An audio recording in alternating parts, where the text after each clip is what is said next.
21 రోజులు నిర్వహిస్తున్నాము. డిసెంబర్ 31 నుంచి ఈ యొక్క ఉత్సవం పగలబత్తు అంటారు. అంటే 31 తారీఖు నుంచి వైకుంఠ ఏకాదశి ముందు రోజు వరకు కూడా ప్రతిరోజు ఉదయం 9 గంటలకు స్వామివారికి ఇష్టమైనటువంటి తమిళ పాశురాలు అంటే పాటలు సేవాకాలం ఉంటుంది.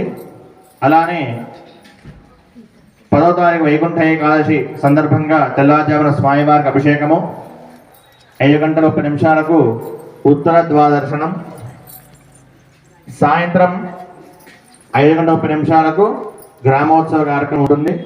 భక్తులంతా కూడా ఈ ధనుర్ మహోత్సవాల్లో ప్రతి ఉదయం పాల్గొని స్వామివారి అమ్మకు పాత్ర కాగలరు. జై శ్రీమన్నారాయణ.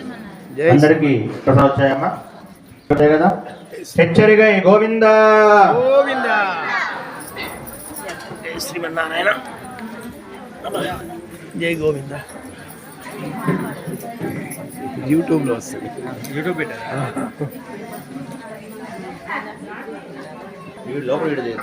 ఓకే. యూట్యూబ్ లైవా? ఇంకా మాకు పెడతాం మేము కూడా. మానస